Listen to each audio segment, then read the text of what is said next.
Okay, so the first question है आपके screen पे, एक बार इसको पॉज करो और सॉल्व करने की कोशिश करो। तो चलो शुरू करते हैं सबसे पहले क्वेश्चन से। पहला क्वेश्चन है कि इनमें से कौन सा IUPAC नेम जो है वो इनकरेक्ट लिखा हुआ है। ओके, हमें इन चारों में फाइंड आउट करनी है। वीडियो पॉज करके एक बार सॉल्व कर लो। अब शुरू करते हैं सॉल्यूशन। अब देखो, सबसे पहले को लिखा है कि 2-मिथाइल 3-ब्यूटेनोन है, मतलब कि जो फंक्शनल ग्रुप है वो कीटोन की बात हो रही है, तो जी हाँ कीटोन है। अब बात कर रहे हैं कि जो ब्रांचिंग है वो 2-मिथाइल से शुरू हो रही है, तो और ब्यूटेन मतलब कि 4 है मेन पेरेंट चेन में कार्बन। तो आओ चेक कर लेते हैं एक बार। 1 2 3 4 1 2 3 4 1 2 3 4, मतलब किसी हिसाब से जाते हैं हम। मेन पेरेंट चेन में कितने कार्बन आ रहा है? 4 ही आ रहा है, तो ये तो सही है, ब्यूटेन आ गया। अब हम देखते हैं कि क्या 3 पे ही ओन है या फिर नहीं, मतलब कीटोन की पोजीशन क्या 3 है? लाइक 1 2 3 4, अगर हम इसको लॉन्ग चेन ले रहे हैं और इससे कवर कर रहे हैं तो सबसे कम नंबर आ रहा है मेन फंक्शनल ग्रुप को 2। अगर तो मेरे से जाते हैं 1 2 3 4 तो 3 आएगा, लेकिन हमें सबसे लोएस्ट नंबर देना होता है मेन फंक्शनल ग्रुप को।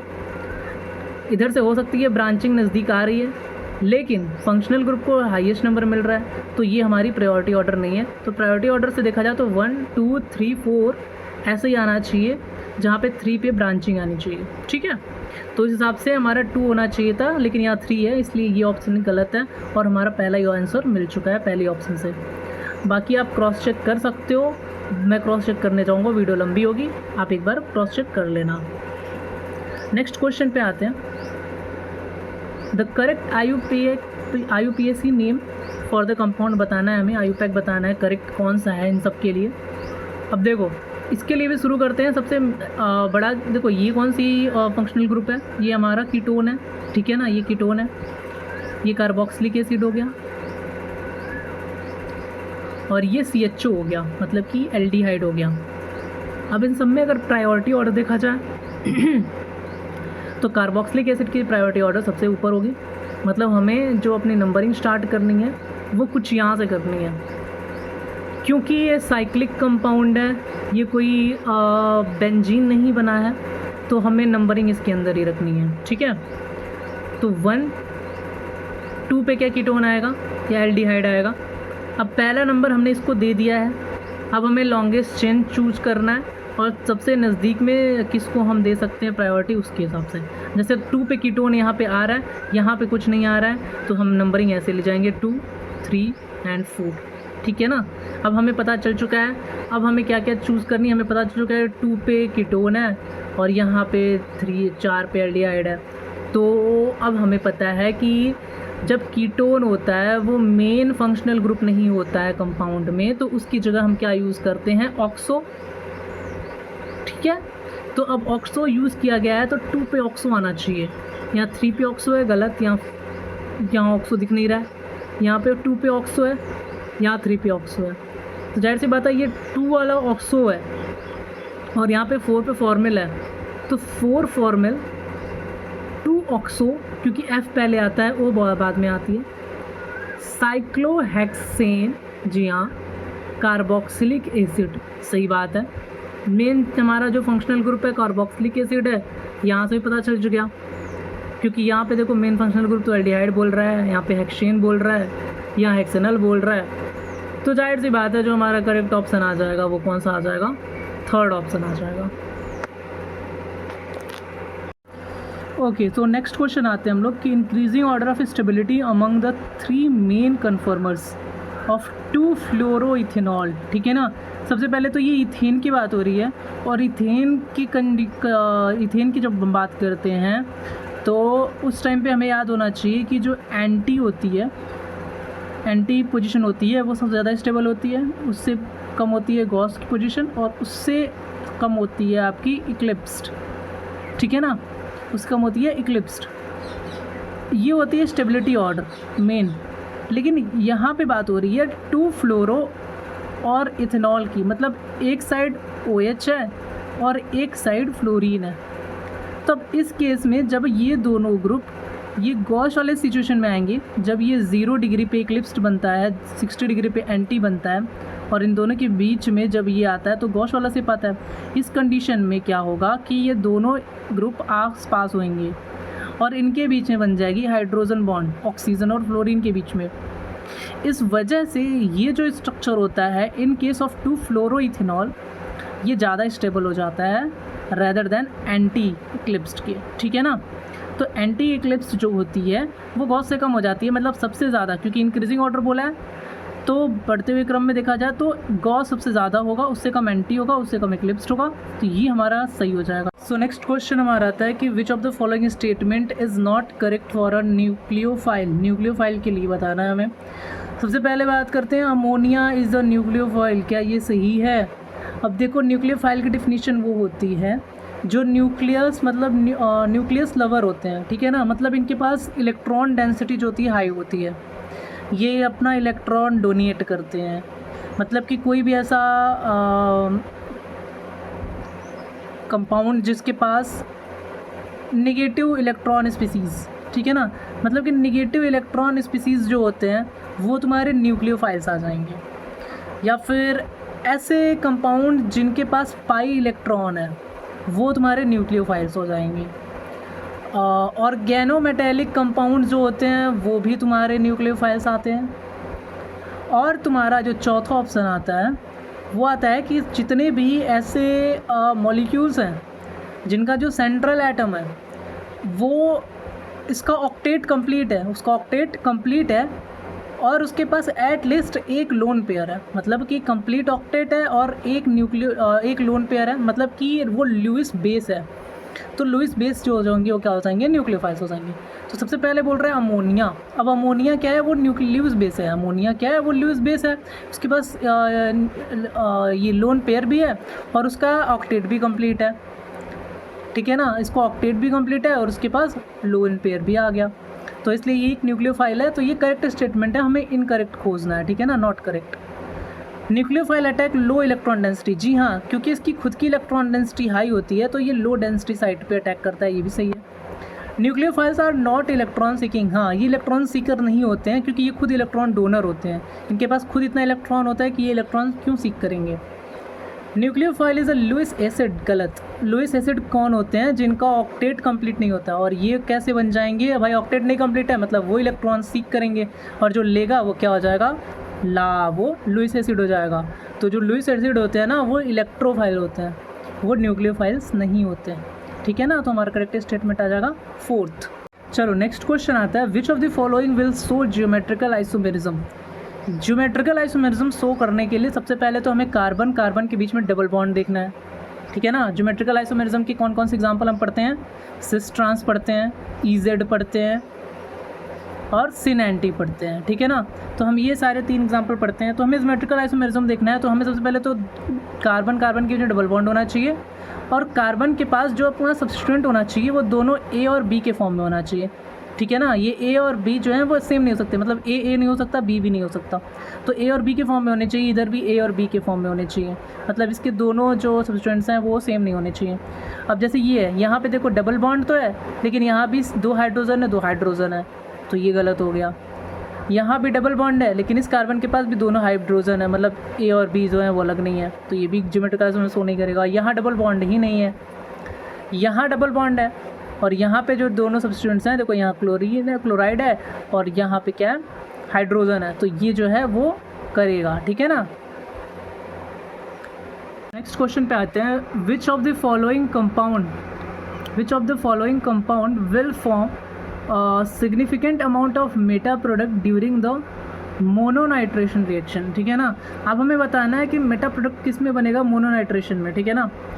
अब देख लो यार, यहाँ पे जितने भी ग्रुप्स हैं उनको हमें देखना है कि कौन सा पॉजिटिव मेसोमेरिक इफेक्ट शो कर रहा है, कौन नेगेटिव मेसोमेरिक इफेक्ट शो कर रहा है, क्योंकि जितने भी पॉजिटिव मेसोमेरिक इफेक्ट शो करते हैं कंपाउंड्स वो तुम्हारा डिराइट करते हैं आने वाले जो ग्रुप है वो जुड़ता है तुम्हारा या तो पैरा पोजीशन पे या तो ऑर्थो पोजीशन पे। तो ये जो पॉजिटिव एम होती है ये तुम्हारी ऑर्थो एंड पैरा डायरेक्टिंग होती है और जो माइनस एम वाली होती है वो तुम्हारी मेटा डायरेक्ट करती है, ठीक है ना।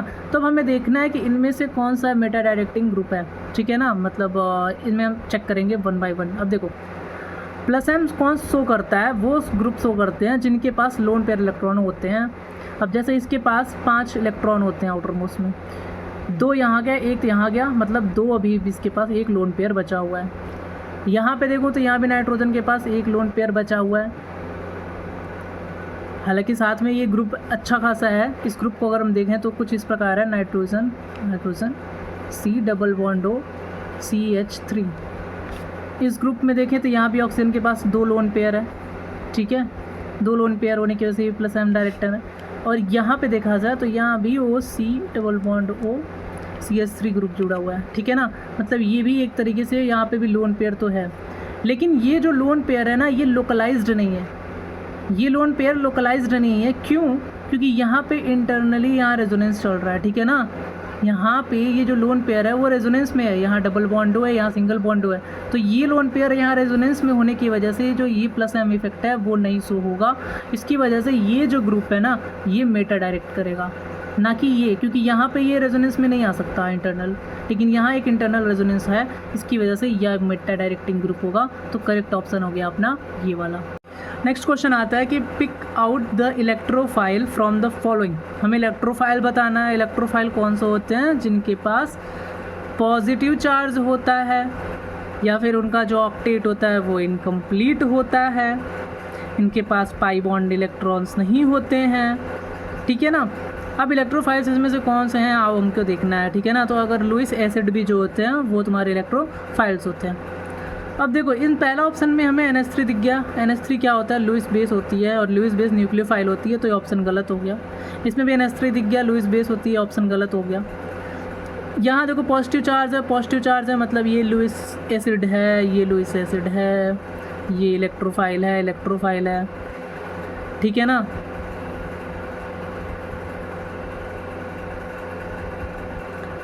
ठीक है ना, तो ये इलेक्ट्रोफाइल है, उसके बाद हमें देखना है दूसरा, यहाँ HCl है, यहाँ BF3 है। अब हमें इन दोनों में देखो तो HCl का जो ऑक्टेट है ना वो कंप्लीट है, 7 होते हैं, एक हाइड्रोजन के साथ जुड़ के ये 8 बना के इलेक्ट्रोफाइल इसका कंप्लीट हो गया। कंप्लीट ऑक्टेट वाले इलेक्ट्रोफाइल्स नहीं होते। BF3 देखा जाए तो इसने क्या हुआ, इसके पास 3 इलेक्ट्रॉन्स थे आउटर मोस्ट सेल में, 2s2 2p1 था इसका, तो इसने 3 बना लिया है बॉन्ड फ्लोरीन के साथ। इसका 6 हो चुका है, लेकिन अभी भी एक बॉक्स का खाली है, PZ खाली है, इसके पास ऑक्टेट कंप्लीट नहीं है। तो BF3 क्या हो गया तुम्हारा? इलेक्ट्रोफाइल हो गया। तो ये तुम्हारा ऑप्शन करेक्ट हो गया। चलो नेक्स्ट क्वेश्चन पे आते हैं हम लोग। CCl2 और यहाँ पे इसके पास है एक लोन पेयर, CCl2 है, लोन पेयर है। पूछ रहा है ये इलेक्ट्रोफाइल है, न्यूक्लियोफाइल है, फ्री रेडिकल है या कुछ नहीं है। भैया यहाँ इसके पास तो लोन पेयर है, लोन पेयर वाले तो लुईस बेस होते हैं। लुईस बेस तो हमारे सारे के सारे न्यूक्लियोफाइल होते हैं। अगर तुम ये सोच रहे हो ना तो सबसे बड़ी गलती कर रहे हो। ये डाइक्लोरोकार्बीन है मेरे भैया। कार्बन के पास कितने आउटर मोस्ट सेल में इलेक्ट्रॉन होते हैं? 4। 2 इसने यहाँ बॉन्ड कर लिए हैं, 2 इसके पास बचे हैं एज अ लोन पेयर। 2 इसके पास हैं तो मतलब 4 इधर आ गए, 2 इधर आ गए, 6। मतलब इसका ऑक्टेट कंप्लीट ही नहीं है, 6 ही इलेक्ट्रॉन है। जब तक ऑक्टेट कंप्लीट ना हो तब तक वो न्यूक्लियोफाइल हो ही नहीं सकता। ऑक्टेट कंप्लीट होने के बाद लोन पेयर देखते हैं हम, तब जाके वो न्यूक्लियोफाइल बनता है। अब जब ऑक्टेट कंप्लीट ही नहीं है तो वो क्या बनेगा? इलेक्ट्रोफाइल। तो इसको देख करके लोन पेयर बोल मत देना कि ये न्यूक्लियोफाइल है, ये क्या है? इलेक्ट्रोफाइल है। चलो ये थोड़ा सा क्वेश्चन इजी वाला है, इसको बता दो। Presence of nitro group in a benzene ring क्या होती है? नाइट्रो ग्रुप बेंजीन रिंग पे क्या कराता है, जल्दी बता दो। नाइट्रो ग्रुप जो होते हैं ना ये मेसोमेरिक इफेक्ट्स को कराते हैं, ठीक है ना। मेसोमेरिक इफेक्ट क्या कराता है? इलेक्ट्रॉन डेंसिटी को बेंजीन रिंग पे बढ़ाता है। जो प्लस M होते हैं वो ऑर्थो और पैरा पे बढ़ा देते हैं, और जो माइनस M होते हैं ना वो उस पे ऑर्थो और पैरा पे घटा देते हैं। तो इसके वजह से क्या होता है कि मेटा पोजीशन पे इलेक्ट्रोफिलिक सब्स्टिट्यूशन रिएक्शन होता है। मतलब कि जब रिंग में इलेक्ट्रॉन डेंसिटी बढ़ जाएगी, रिंग ज़्यादा एक्टिवेट हो जाएगा, तो वो इलेक्ट्रोफिलिक सब्स्टिट्यूशन रिएक्शन कराएगा। तो क्या ये डीएक्टिवेट करते हैं रिंग को टुवर्ड इलेक्ट्रोफिलिक? नहीं, ये एक्टिवेट करते हैं रिंग को टुवर्ड इलेक्ट्रोफिलिक सब्स्टिट्यूशन, ठीक है ना। और कहाँ पे पोजीशन देखा जाए तो प्लस M ऑर्थो पैरा पे और माइनस M कहाँ पे? मेटा पे करवा देता है, ठीक है। चलो जो नेक्स्ट क्वेश्चन है हमारा 10th वाला, वो है कि विच of the following free radical is most stable. हमें फ्री रेडिकल की स्टेबिलिटी बतानी है इन चारों में कि कौन सा फ्री रेडिकल जो होता है वो मोस्ट स्टेबल है, ठीक है ना। अब देखो फ्री रेडिकल की जो स्टेबिलिटी होती है वो देखी जाती है तुम्हारी प्लस आई इफेक्ट से, हाइपर कंजुगेशन या फिर रेजोनेंस, ठीक है ना। मतलब रेजोनेंस में आ गया सबसे ज़्यादा स्टेबल होता है, हाइपर कंजुगेशन और आई प्लस आई इफेक्ट भी उसको स्टेबल बनाता है, लेकिन रेजोनेंस ज़्यादा स्टेबल बनाता है, ठीक है ना। अब देखो यहाँ पे क्या है कि ये फ्री रेडिकल के आसपास 3 कार्बन है और ये क्या शो करेंगे, या तो हाइपर कंजुगेशन या प्लस आई। इसके पास कितना है, 1 है, ठीक है ना। तो ये क्या करेगा, हाइपर कंजुगेशन लेस से। तो अगर देखा जाए तो इसमें प्लस आई ज़्यादा है या फिर हाइपर कंजुगेशन ज़्यादा है, इसमें हाइपर कंजुगेशन थोड़ा कम है। इसकी बात करूँ तो यहाँ पे आ गया तुम्हारा रेजोनेंस, और यहाँ पे देखा जाए तो यहाँ पे भी तुम्हारा रेजोनेंस नहीं आ रहा है, यहाँ पे तुम्हारा हाइपर कंजुगेशन जैसा ही आ रहा है। तो यहाँ पे तुम्हारा जो रेजोनेंस आ गया, ये रेजोनेंस इसको ज़्यादा स्टेबल बना देता है, ठीक है ना। तो इसका आंसर आ जाएगा 3rd। और ये जो क्वेश्चन है ये है तुम्हारा बोनस क्वेश्चन, मतलब कि ये तुम्हें खुद सॉल्व करना है और इसका आंसर कमेंट बॉक्स में देना है, ठीक है ना। तो इसके साथ हमारा ऑर्गेनिक केमिस्ट्री के 10 क्वेश्चन कंप्लीट हो गए। 11th आपको होमवर्क दे देता हूँ, आप कमेंट सेक्शन में इसका आंसर बता देना, ठीक है ना। चलो बाय।